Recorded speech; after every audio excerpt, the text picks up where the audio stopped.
नमस्कार मित्रांनो, मी संजय पुजारी. कोल्हापूर जिल्ह्याच्या तेरवाड गावातून मी आलेलो आहे. स्पर्धा परीक्षेची सुरुवात मी 2019 पासून केलेलं आहे.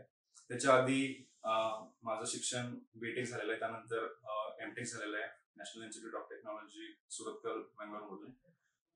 2018ला ज्या वेळेला माझं कॅम्पस सिलेक्शन झालेलं, परंतु गव्हर्नमेंट जॉबची माझी इच्छा होती, त्यामुळे मी फक्त थोड्याच दिवसामध्ये मिळालेले कॅम्पस जॉब मी सोडलं. त्यानंतर स्ट्रेट अवे एमपीएससी स्पर्धा परीक्षेच्या प्रिपरेशन चालू केलं. 2018ला ज्या वेळेला प्रिपरेशन चालू केलेलं त्यावेळेला स्पर्धा परीक्षेबद्दल काही आयडिया नव्हती जास्ती, त्यामुळं थोडा वेळ लागला. पण ऍट द एंड आता 2023 मध्ये सहाय्यक अभियंता म्हणून जलसंपदा विभागामध्ये एमपीएससी थ्रू माझी निवड झालेली आहे.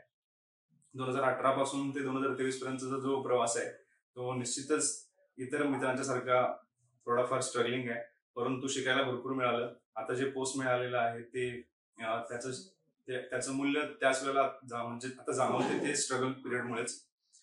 आणि 2000 ह्या वर्षी एमपीएससी कोचिंगसाठी बार्टी थ्रू सिलेक्शन सुद्धा झालेलं आहे आणि बार्टी मान्यता प्राप्त संबोधी स्पर्धा परीक्षा प्रशिक्षण केंद्र औरंगाबाद इथे एमपीएससी राज्यसेवा कोचिंगसाठी निवड सुद्धा झालेली आहे. आणखीन इथे आल्यानंतर मेन म्हणजे जे चेअरमन आहेत आपले समाजभूषण भीमराव हत्ती आंबेरे सर, त्यांचं मार्गदर्शन खूप मोलाचं ठरलं. एक्झामचे रिझल्ट यायच्या आधी आता जी एक्झाम मी पास झालेलो आहे सहाय्यक अभियंता जलसंपदा विभाग, जे की टेक्निकल फील्डमध्ये येतं, त्यासाठी सरांचा सुद्धा मला खूप मार्गदर्शन लाभलेलं आहे. इथे जे फॅकल्टी आहेत, जे ट्रेनर्स आहेत, त्यांचं सुद्धा मला मार्गदर्शन लाभलं. मुख्य करून मुलाखतीसाठी त्यांचं मार्गदर्शन मला खूप मोलाचं ठरलं. इथे बरेच तज्ञ लोक भेट देतात मेन परीक्षेसाठी, मुख्य परीक्षेसाठी, राज्यसेवेची असो किंवा कोणतीही एमपीएससी थ्रू होणारी एक्झाम, त्यासाठी जे प्रोसेस होतात त्यासाठी खूप इथे तज्ञ लोक भेट देतात. त्यांचं सुद्धा जसं की आनंद पाटील सरांचं मार्गदर्शन मुलाखतीसाठी खूप मोलाचं ठरलं. त्यांनी जे पॉईंट सांगितले ते मेन मुख्य मुलाखतीसाठी खूप उपयोगाला आले. त्यानंतर संबोधी अकॅडमीमध्ये जे वातावरण आहे ते सुद्धा खूप फ्रेंडली वातावरण आहे. इथे तुम्हाला तुमच्या पद्धतीने स्वतःला त्या स्पर्धा परीक्षेसाठी तयार होता येतं, इतकं आहे. आणि इथे अभ्यास करणाऱ्या, तसेच एमपीएससीचा अभ्यास करणाऱ्या प्रत्येक विद्यार्थ्यालाही सांगायचंय की तुम्ही लागून राहा, एमपीएससीचं प्रिपरेशन करत राहा, कारण यश एका प्रयत्नात नाही मिळत, दुसऱ्या प्रयत्नात सुद्धा नाही मिळत, परंतु त्याला कंटिन्युअस आपल्याला टाइम द्यावा लागतो, एफर्ट्स द्यावा लागतो आणि शेवटी हार न मानली आणि पेशन्स, संयम टिकून ठेवला तर यश हे मिळतं. आता यानंतर माझं जे पुढचं सध्या तरी एमपीएससी मध्ये गव्हर्नमेंट जॉब जो होता तो मेन माझं स्वप्न होतं, ते तर मिळालंच. आणि त्यामध्ये सुद्धा एक चांगली गोष्ट ही आहे की माझ्या फील्डमध्येच मला गव्हर्नमेंट जॉब मिळाला, ह्याबद्दल सुद्धा मला संतुष्टी आहे आणि मला हा जॉब करायचा आहे.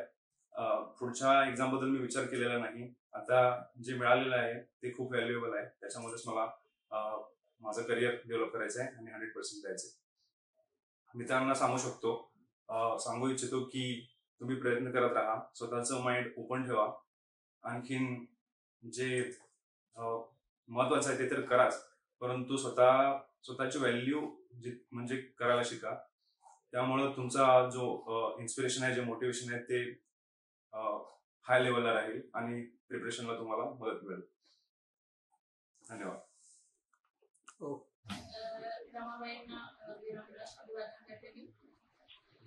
तथागत भगवान गौतम बुद्ध आपल्याला अंजनाच्या अंधकारातून प्रकाशाकडे नेणारे सावित्रीबाई फुले आणि फुले दाम्पत्य, राजश्री शाहू महाराजांनी आपल्याला आरक्षणाचा हक्क मिळवून दिला आणि या महाराष्ट्राचं नेतृत्व तिसऱ्या गोष्टीमध्ये वाढलं, त्या म्हणजे आपल्या राजमाता राष्ट्रमाता जिजाऊ. आणि या सर्वांच्या स्वप्नांना आदर्श मानून आपल्याला आरक्षणाचा किंवा समानतेचा भारतीय राज्य घटनेतून हक्क मिळवून देणारे विश्वरत्न भारतरत्न डॉक्टर बाबासाहेब आंबेडकर या सर्वांना आदर्श मानून मला इथे 2 शब्द व्यक्त करण्याची संधी अकादमीतर्फे संधी दिली म्हणून मी त्याचे आभार मानते. मला आनंद होतो या गोष्टीचा की लास्ट टाइम जेव्हा सेंड ऑफ होता तेव्हा मी सरांना म्हटले होते की सर तुम्ही विश्वास दाखवला आणि त्या विश्वासावर मला इथं खरं करण्याची संधी मिळाली आणि ते करून दाखवलं म्हणून मला आनंद होतोय. जेव्हा मी अकॅडमी म्हणजे समोरीला मास्टरचे चालू तेव्हा मला कोणीतरी म्हटलं होतं की सर खूप स्ट्रिक्ट आहे म्हणे, हाती सर खूप स्ट्रिक्ट आहे म्हणे. पण ही गोष्ट मला सरांनी कधीच जाणवली नाही. मी जेव्हा इथे आले अशी कुठलीच गोष्ट नाही की मी शब्द काढला असेल आणि सर मला त्या गोष्टी नाही म्हटल्या असतील. वेळोवेळी सरांनी सहकार्य केले आणि ज्या कुटुंबाचा पाया होतोय त्या कुटुंबाच्या सदस्याला कुठे डगमगायची किंवा घाबरायची गरज नाही असं मला वाटतं. आणि राहिला विषय रेड्डी सरांचा, तर महाराष्ट्रातल्या बेस्ट कोचेस पैकी रेड्डी सरांचं नाव आहे आणि मी प्रॅक्टिस करत होते 2-3 वर्षापासून. पण रेड्डी सरांशी काही माझी भेट झाली नव्हती. मी खूप उत्सुक होते तेव्हा मला कळलं की रेड्डी सरांकडे आता आपलं ग्राउंड स्टार्ट होणार आहे. आणि सर खूप डाऊन टू अर्थ आहे. त्यांनी कधीच ही गोष्ट कधीच कोणाला माझ्या विद्यार्थ्याला जाणवली नाही की मी एक महाराष्ट्राचा फेमस कोच आहे किंवा माझा असंच आहे. सरांना मला आठवतं की फॉर्म भरण्यापासून तर आता लागल्यानंतर म्हणजे डॉक्युमेंट झालं, माझं मेडिकल झालं, मी सरांना रात्री 12 वाजता जरी फोन केला असेल तरी सरांनी माझा फोन उचलून त्याच्यावरती मला काय करायचंय कधी कंटाळा नाही केला, कधी इग्नोर नाही केलं. प्रत्येक वेळेला सरांनी हेल्प केली आहे म्हणून मी सरांचे आभार मानते. आणि ग्राउंडच्याही वेळेला मी म्हणते सर माझ्याकडे ग्राउंड होईल की नाही. मला असं वाटतं सगळ्यात हेल्दी होते मी ग्राउंड वरती. पण माझ्यासोबत प्रॅक्टिस करणारे पण जे होते म्हणजे संबोधीचे माझे सर्व मित्र मैत्रिणी, तर त्यांनी कधी मला असं न्यूजमेंट हे नाही करू दिला की तू जाड आहे तुझ्याकडनं ग्राउंड होणार नाही.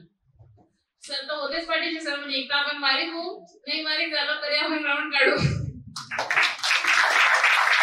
माझ्यासोबतचे जे मित्र मैत्रिणी होते ते सुद्धा मला कधी असं त्यांनी खचले तरी असं म्हणलं नाही की त्यांच्याकडून होणार नाही, तू कर तुझ्याकडनं होईल.